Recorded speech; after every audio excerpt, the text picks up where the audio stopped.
Hi, my name is Daniel Routh. I'm a director of photography based in Dallas, Texas, in the United States.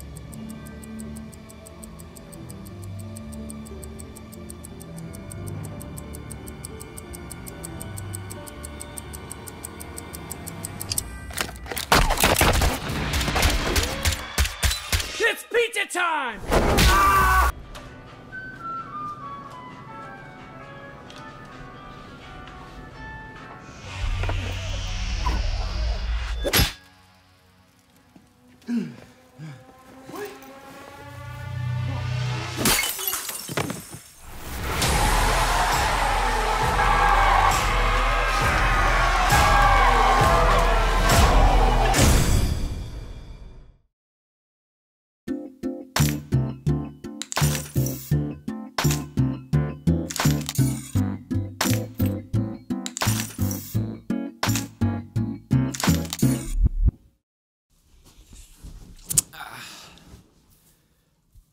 Oh, come on.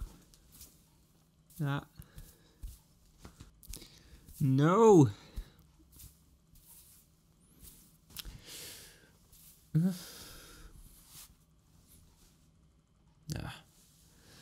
Well, lucky enough, I will not be that present in this video today because I just got a real dope interview with Daniel Routh. And who is that, you might ask? Well, he's a really talented and professional DP who has worked with brands like Budweiser, Nintendo, and Blue Air, but also he's working a lot with Ryan Connolly and the team over from Riot. But what exactly is a DP doing? So the role of a DP is really all about making other people look good. You're in charge of the lighting, the camera movement, the lens choice, the camera choice, so many facets that go into the look of the film and the way that emotion is conveyed visually and emotionally, the way that story is told through visuals alone, so that if you could mute the film, you would still understand what's going on. That really, a lot of that falls on the DP's shoulders. And they're really the director's right-hand man on set to execute his or her vision. So I've been in filmmaking about 7 years, the last 4 of which I've really focused on being a DP. I've done a lot of other things from producing to editing to running a production company, but the last 4 years or so I've really focused my efforts there in the cinematography aspect.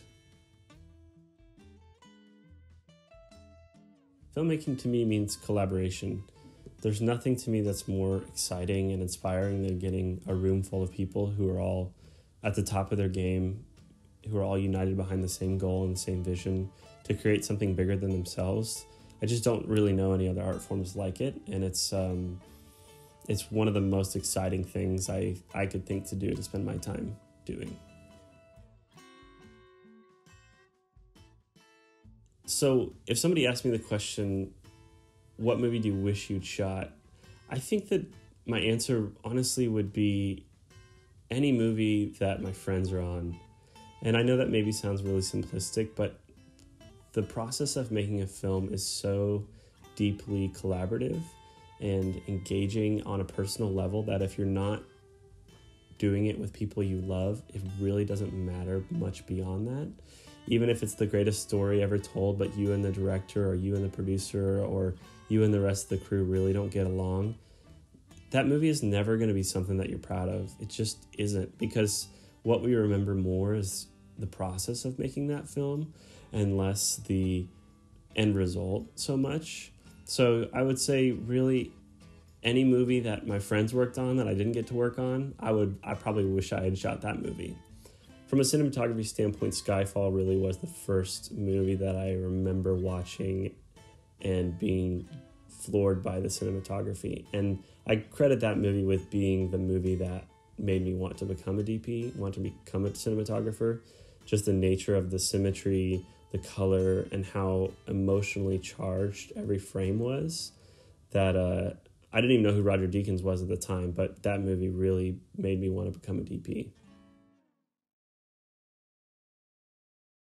So how I go about setting up a scene really is about wrapping my head around that scene and putting myself in the room with my mind's eye to try to understand what it is that the director is going to want or need from this. I think a lot like an editor, and I really want to be able to give the editor as many options as possible. But there are times when it's important to limit yourself creatively, or it's important to take risks that may involve scaling back the amount of shots or scaling back the amount of coverage and limiting the options. But you know when those moments are, and that's just something that you really want to collaborate with the director on, and they often have their own more important vision in that way. But the main idea is just to put myself in the room, put ourselves in the room, and try to understand what coverages are we going to need to craft this scene, and what's the best vehicle for that.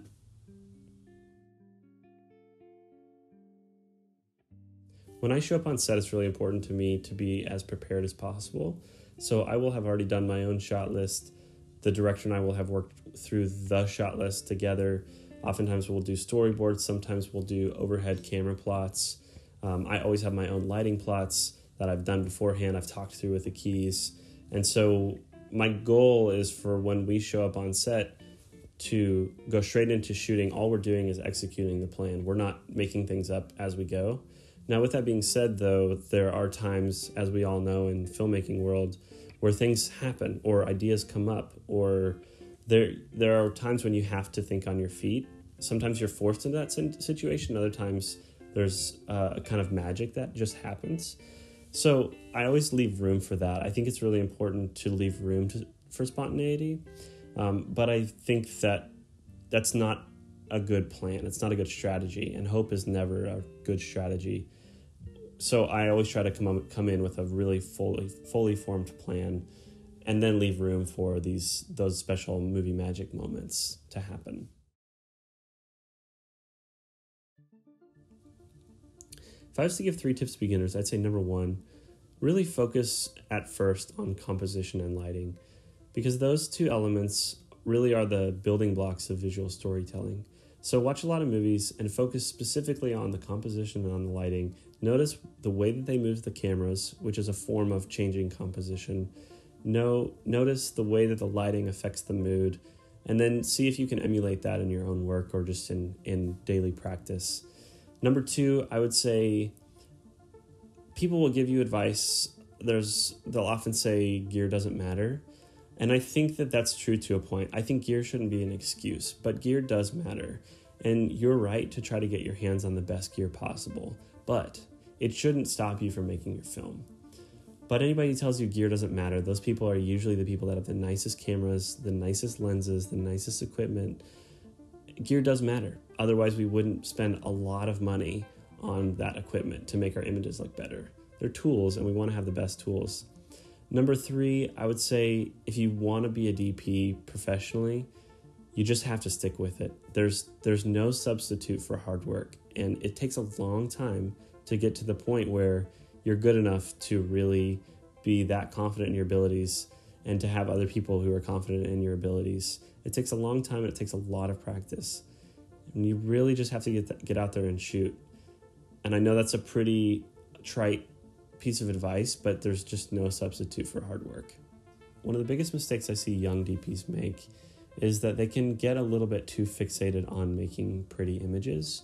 There's an idea about the cinematographer that their job is to make pretty images, and I just don't think that that is the case. The best DPs, the best cinematographers don't make pretty images. They make images that are appropriate for the story. There are plenty of shots that you can go back and find really ugly shots that are visually a gut punch because they were the right shot for the moment.